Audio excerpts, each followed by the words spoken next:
So,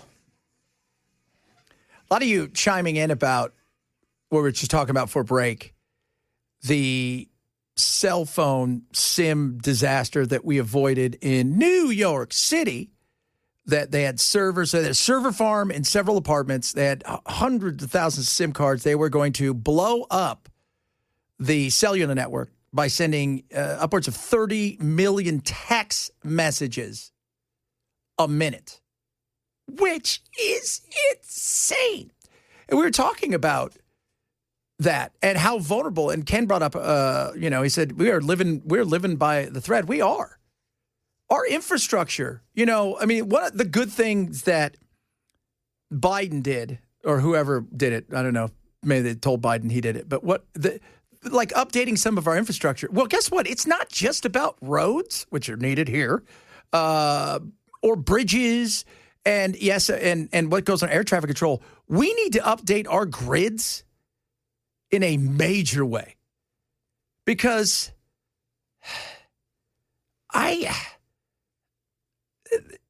we are so dependent. And several of you said how dependent we are on this. It is true, man. We are so dependent on technology. Like, it's scary how dependent we are on technology. I don't even know if I went to a library, I had to get the Dewey Decimal System, figure out how to find something. How's this work again? I never figured the Dewey Decimal System out. Never, ever. No, never. Of course, let's see. When did I stop going to the library to check out books? When the homeless people took a bath there and started having sex? That started happening a lot. Even in Murfreesboro, that started happening a lot. Yeah. The second floor there of the library, they had a bunch of computers up whenever I was still going there, and there were people at those computers that they weren't necessarily using them. I got to be honest with you guys, all right? I think you got bigger problems than whether or not you can have a bit of a by yourself, okay? Maybe you guys should get a job. Is it that important? I just can't stop myself. But I did enjoy going to the library. Murfreesboro has a great library system. Do they? Yeah, I enjoyed it thoroughly. That is. But now I can get everything I want, online. You can, and it's. But we are so dependent on technology. We are, dude. I'm telling you. Our houses, gasoline pumps, our cars. Water systems. You remember, was it War of the Worlds? Was that the one with Tom Cruise? Yes, he did a remake of that with Steven Spielberg. Yeah. Do you remember why his car worked? Because he was kind of, cheap and had no money, and he had a car that had... It was like from the 70s So he had no electronics in it. And that's why it worked. But you're right, man. Everything, we're electronic. My kids wouldn't know what to do. When I talk about my life, the only thing, when I was a kid, they'll ask me questions. They're just happy that we used to be able to go outside and play without. But the rest of the time, they thought, you guys live like we probably looked at the Waltons, right, and the Little House on the Prairie. They didn't have an Etch-a-Sketch. Dude, I'm telling you, that's what was really cool about that Doobie Brothers concert is, like I said, it was mostly Gen X and some boomers. And we had our phones, but not very many people had them out. That's great. I mean, you're talking to each other, and most everybody's phone was in their pocket. Then the show started, and people, were recording it. Something here, their favorite song, take a picture, but they didn't have it out though. I will watch I was watching, like I said, I was watching the BBC Two concert at the park the other day. James came on. I love James, great band. So they're doing "Late" or one of those other songs they do, so great. And he invites everybody on stage, but the one thing is, you have to put your phone down. You can't come on stage with your phone. And it was weird because normally you'd get 1,000 people on stage, but only so many people came up because it's like, we don't want to miss the memory. How about this? The memory's going to stay with you if you remember the memory. We're always looking through the phone. We don't know what real life's like anymore. Yeah. I think Rob Zombie has actually stopped in mid-song before to admonish the crowd, saying, put your freaking phones down. Yeah. Well, in Ghost, actually, you can't get into a Ghost concert without putting your phone in a pouch and locking it up. That's right. That is. Jack White did that. Last time we saw him over at Ascend, you had to turn your phone into one of those little pouches. But, the funny thing is, they're not worried about you and your memories. They're worried that you're going to take something because they're going to say something, and then it's going to get like that's. Big comics are really notorious for the same thing with your pouch because you're going to, especially when cancel culture was at its height several years ago, because like they used to all say the same thing. I'm working on jokes that may not hit, and people are going to cut that thing out. They're going to put it out there, and they're going to put it on the Twitter back then instead of X, and it's going to go out, and then I'm going to get canceled. Right. So we are so dependent. I don't know what and like I said, we're different. We're the generation that we lived in the before times, as I tell my kids, the before times and the after times. Yeah. Right? So we lived in the times when I explained something to my son the other day, and he couldn't fathom it. And looking back on it today, I couldn't fathom it either. The Lakers playing in the Western Conference NBA Finals was tape delayed on after the news at 11:30 at night. That would never happen now. How about this? Miracle on Ice happened at like noon. I didn't see it until like 9 or 10 o'clock at night. That was all over the news, though. So, they would tell you not to go, but we couldn't fathom that today. I mean, that's why everybody bids on, so much on sports. Because that's the one of the few things that we still all do together is watching sports. Because it's that, if I know the score of a game, I'm not going to watch it. I'll watch the highlights, just a quick thing, but I'm not going to watch the game. I want to watch it I want to feel and watch it in real time. But I just remember my dad's like, you can stay up tonight and watch the basketball game. I'm like, oh, this is going to be great. The Lakers and the... It's like, that's insane. Nowadays, I can watch anything from here all the time. All the time. Speaking of that, I saw Jimmy Kimmel at 11 million and counting. Is that what they're saying? Well, last I saw, at least 10 million on YouTube. So, yeah. I watched so normally, it's past 13 million now. What do you think he gets normally on his opening monologue on YouTube? Probably 500,000. 250,000. I was going to say 200. He's over 13 million views on YouTube. Streisand effect, baby. Yeah. I watched the opening monologue. I thought it was okay. His apology. I think his apology. He didn't really apologize. He tried to set the record straight that it was never. I didn't think it was ever about Kirk. He was going after Trump. That's all. That's always what it was. And he is a very emotional cat. There's no doubt about that. And you could hear him, in it, start to break down and tear up. But I do want to make something clear because it's important to me as a human, and that is, you understand that it was never my intention to make light of the murder of a young man. I posted a message on Instagram on the day he was killed, sending love to his family and asking for compassion, and I meant it, and I still do. Nor was it my intention to blame any specific group for the actions of what it was obviously a deeply disturbed individual.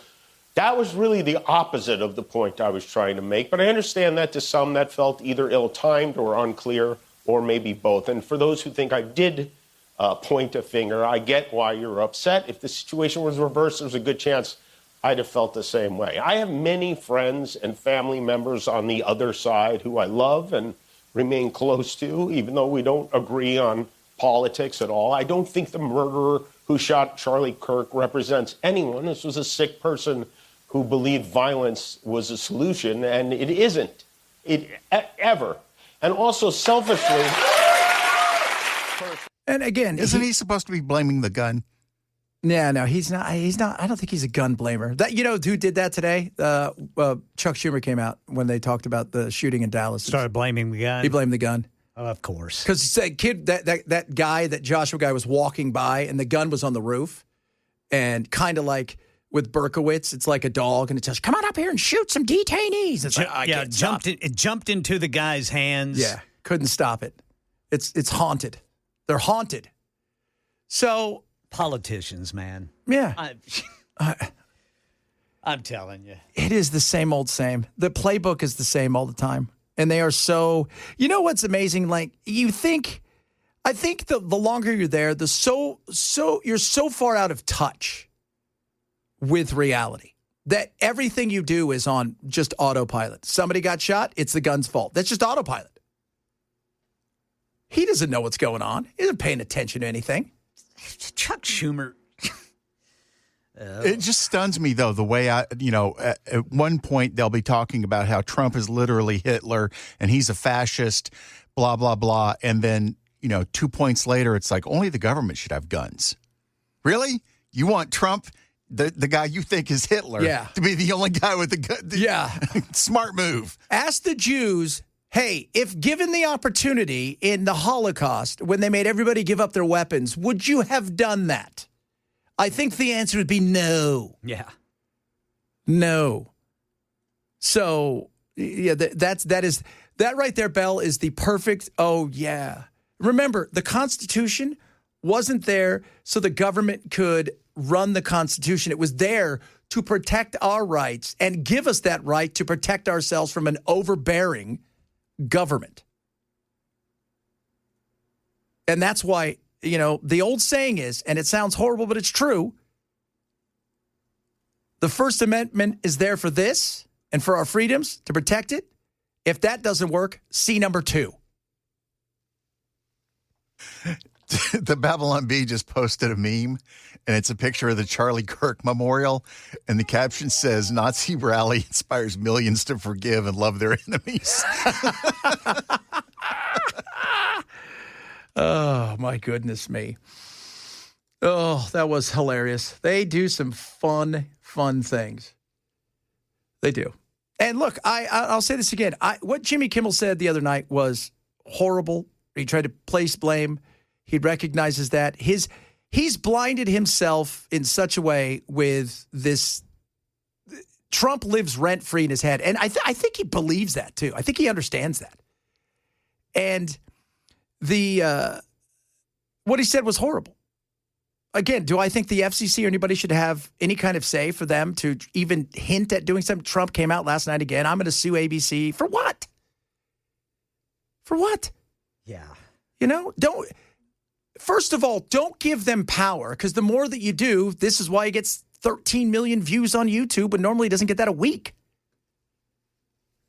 When did monologues become 17 minutes? That was the other thing.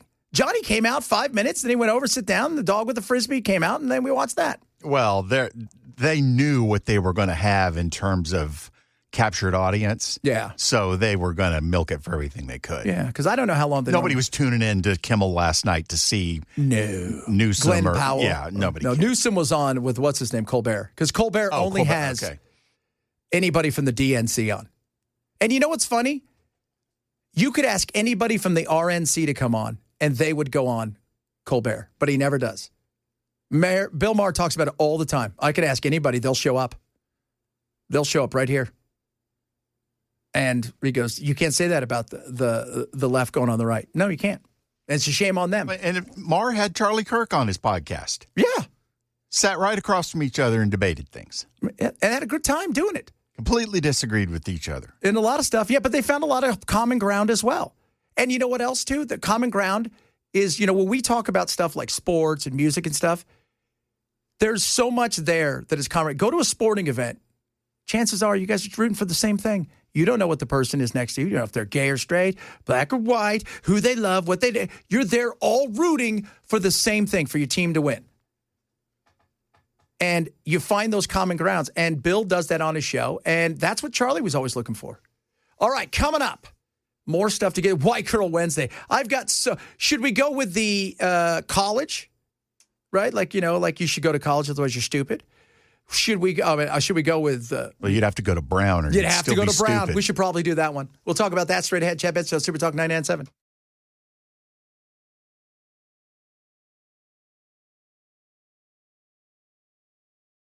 All right. White Woman Wednesday. WWW.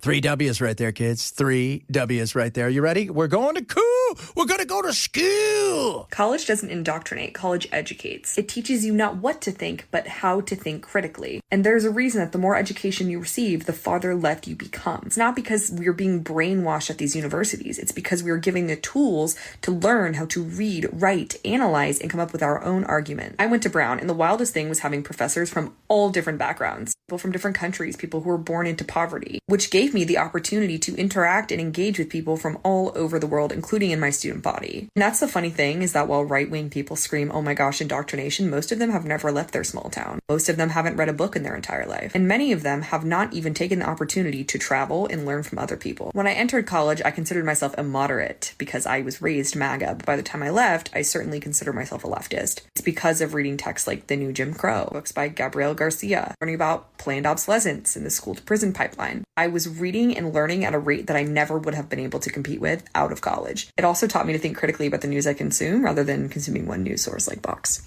By the way, she went to Brown. She did. None of that stuff you said is, you can read more today and have more access to stuff than ever before in the history of forever. Forever.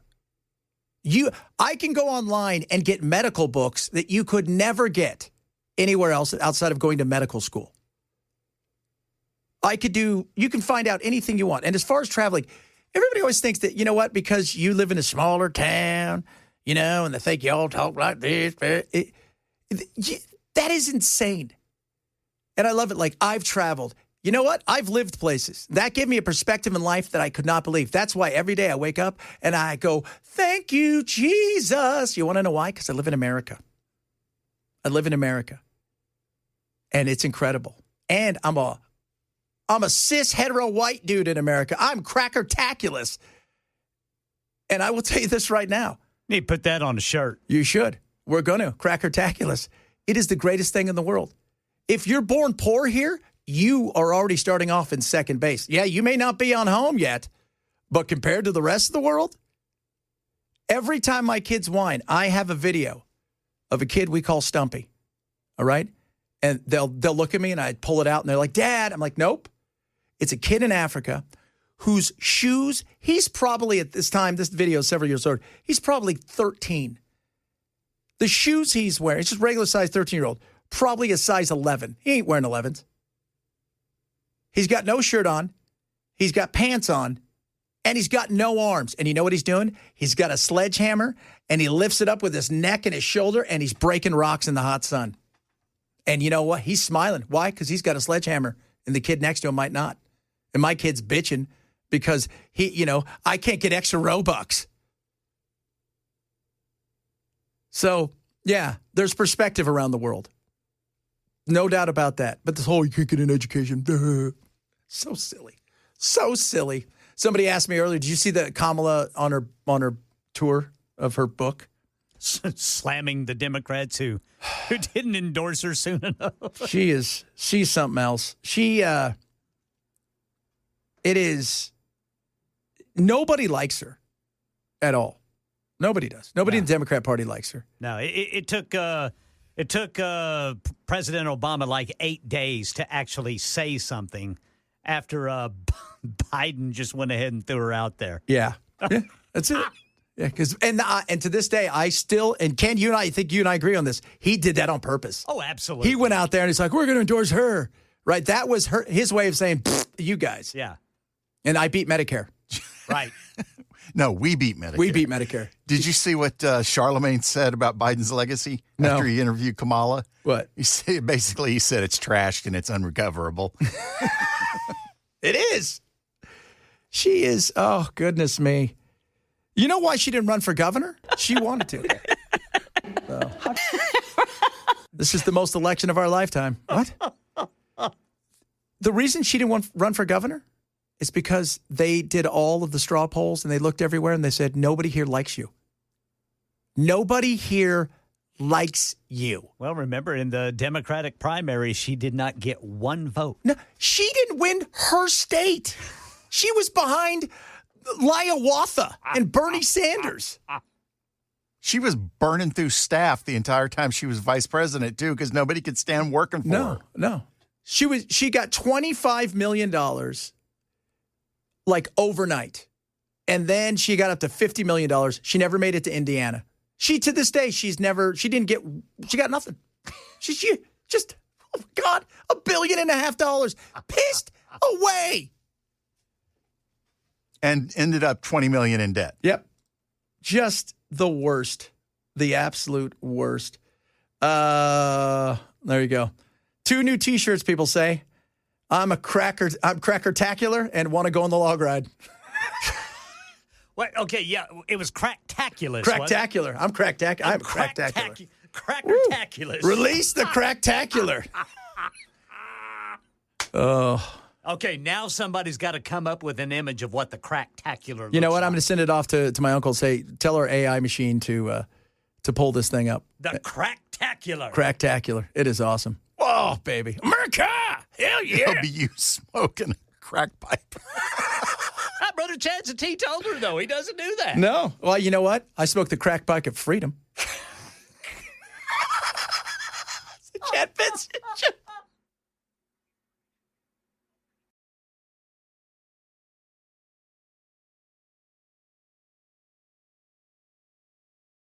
We got 3 new shirts. So just let you guys know that. So our first shirt is going to be Cracktacular. Second one is Want to Go on a Log Ride. Cracktaculous. Yeah, Cracktaculous. And the second one is going to be Want to Go on a Log Ride. And the third one is I Smoke the Crack Pipe of Freedom.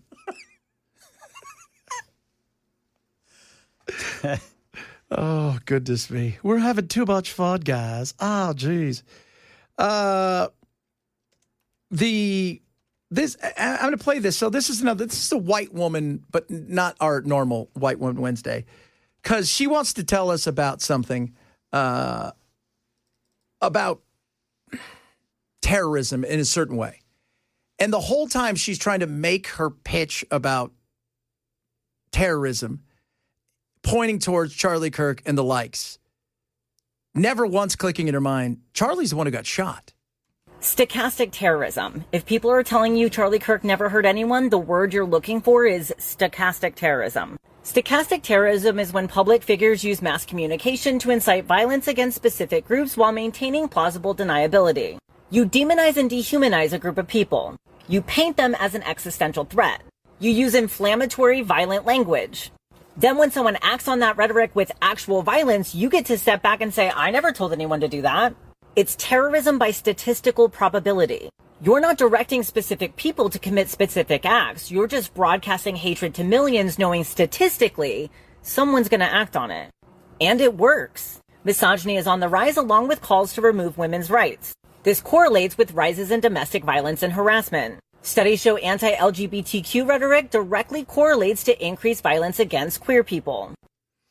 So are you guys getting this statistic? The way that they're coming at this is if you say stuff and rhetoric, there's so many people out there listening. Well, who's the ones always calling Trump an existential threat? Well, here's the thing.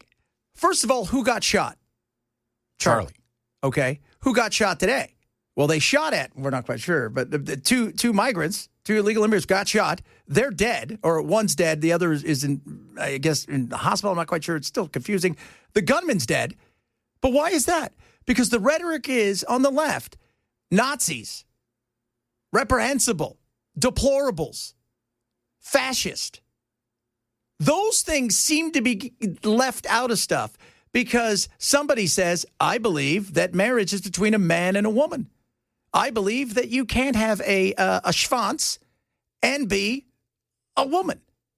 And somehow that's evil and bad. Never saying, I hate your guts or I want you to die. None of that stuff comes up. No, having a differing of opinion. And she leaves out the entire time. Oh, yeah, he's the guy that got shot and killed. When you have a platform with millions of followers and you consistently tell them that certain groups of people are an abomination or threats to children in society, some percentage of those followers will take action. The insidious part is when violence happened, Kirk got to step back and say, I didn't hurt anyone. But that's not how stochastic terrorism works. You don't need to give explicit instructions when you've spent years painting a target on people's backs. He built his career on hatred disguised as Christianity, violence disguised as patriotism, and eliminationist rhetoric disguised as political discourse. So don't let anyone gaslight you into thinking his words were harmless. Words have impact, platforms have responsibilities, and hatred disguised as righteousness is still hatred. And you know what? What do I always say here?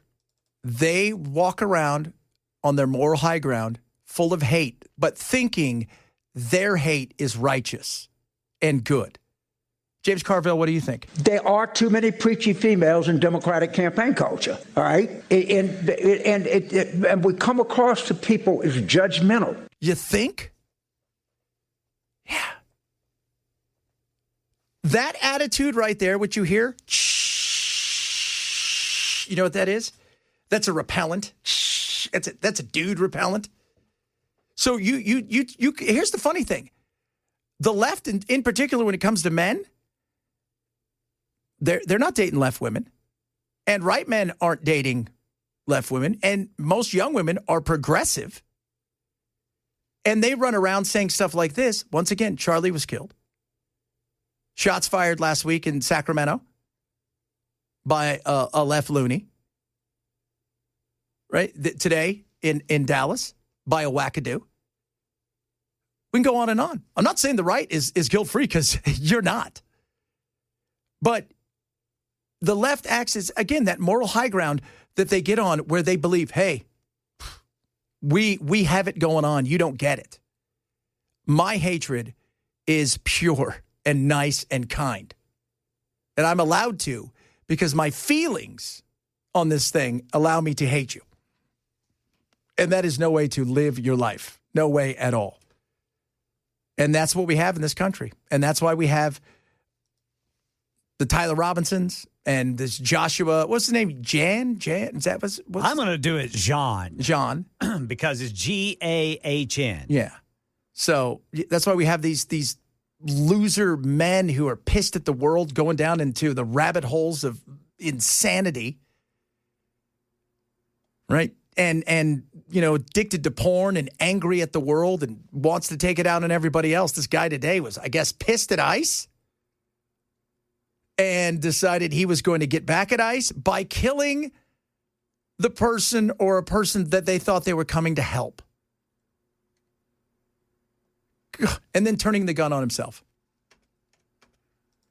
And somehow that's, where did he get that? Did he get that he'd wake up today and go, you know what?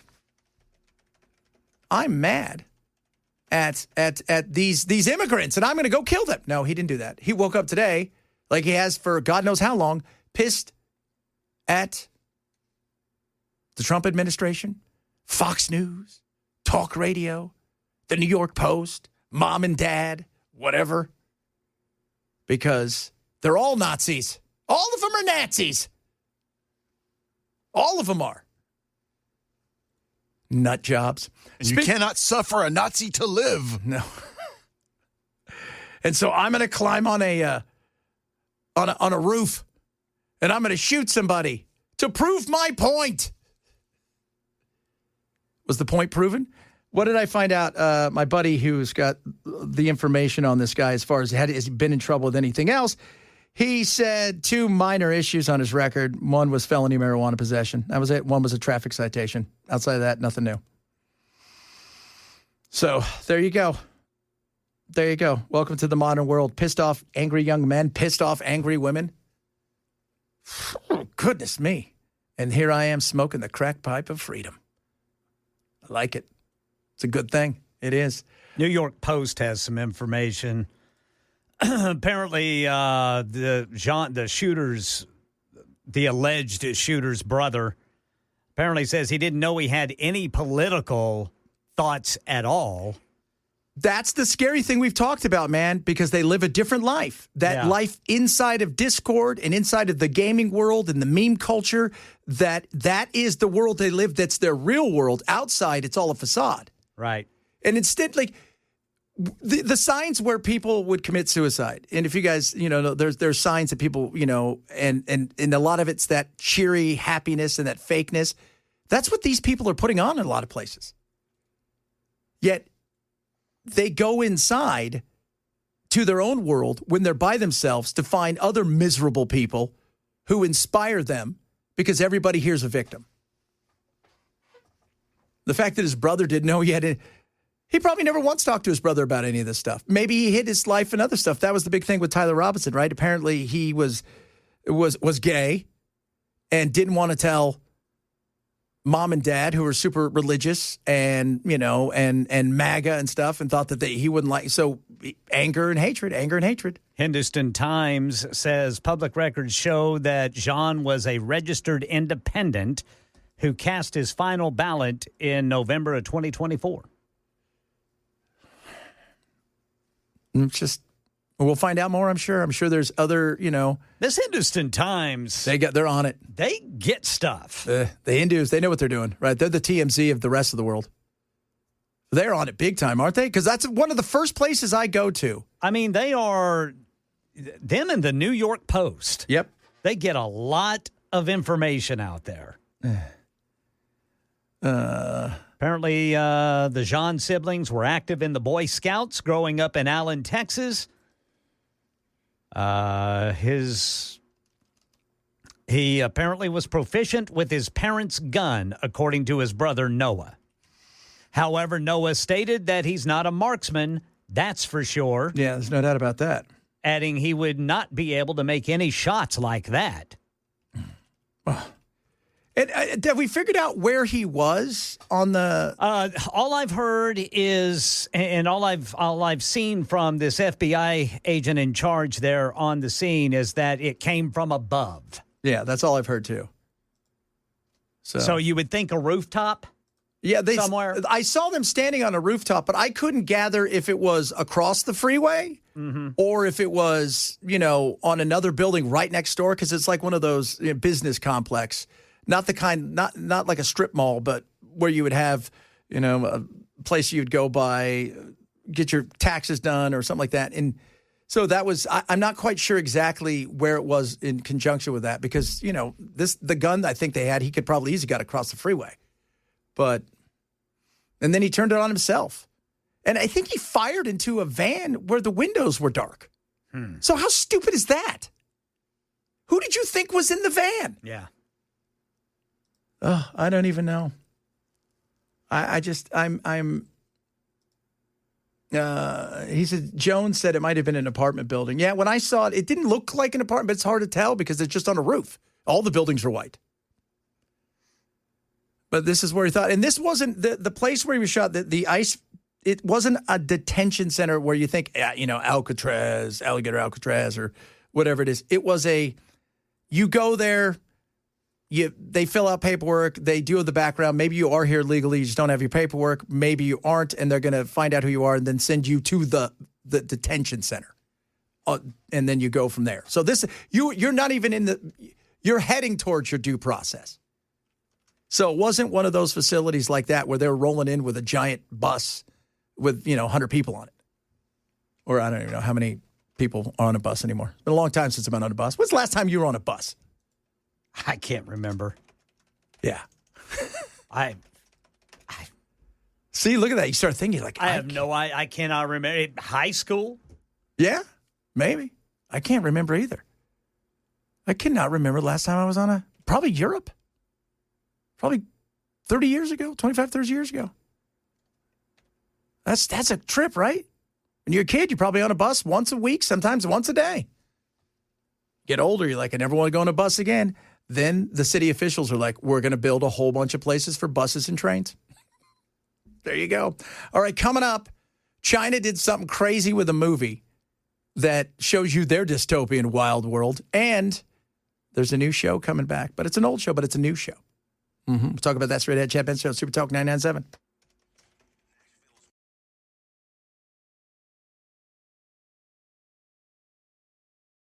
Don't trust China. So there's a horror movie out, and it is in, for whatever reason, it got into China. So they allowed it, because China doesn't take every movie we make. So it's an Australian movie, so still, it's got James Franco and a bunch of people, and it's very interesting. It's called, I think, Together. In one of the points of the movie, there's a same-sex wedding. They changed it from two guys to a guy and a girl. They didn't even edit the part out. They just added the girl to one of the guys. How crazy is that? The fact that they allowed that is bizarre, too. I mean, I'm just thinking to myself, if I'm an artist, no. It's not like you're cutting time down to, like when they say, we cut time down to fit, you changed my movie. But they removed, everything's the same. They just superimposed a woman's face. Which is, again, imagine the things they do. It's so insane. That's how lucky we are to live here with our freedom of speech and everything.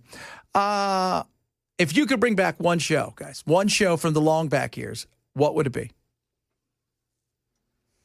Friends. All white cast, too, right? Yeah, the same people. Yeah. See? Same people. All right, Ken, who'd you bring back? What would I bring back? Gentle Ben. WKRP. WKRP. With the original cast. Baywatch is coming back. 2026-27 season. Baywatch, baby. It's 12 episodes. The reboot is coming from Fremantle Entertainment and Fox. This will be interesting because do you bring back some of the people just to make an appearance? Right? Well, the Hoff is going to be in there somewhere. Be there, right? Get him off the floor when he's eating that burger. Oh, that was terrible. That was terrible. So Baywatch debuted in 1989 on NBC. It aired for one season on that network before moving to syndication for the remainder of its 11-season run, 250 episodes. 11 seasons? Yep. Wow. Plus a movie. Yep. And then they did another one as well. So, God, this is we think of it as it did 11 seasons, mostly, stuff that you would think, really? It's The World. That was the number one television show in the world for a long time. In England, it was huge. And I was like, oh, this is a crap show. Nobody watches this. I want to change my pick. Okay, go for it. Dallas. Dallas. The old Dallas series with all the originals. There you go. We're gonna Bobby. Who shot JR? We'll find out. Coming up next hour, lots of stuff, more than Jimmy Kimmel, a bunch of other stuff. Tell me what you would like to see brought back from the dead in the world of television. Chad Benson, Super Talk 99.7.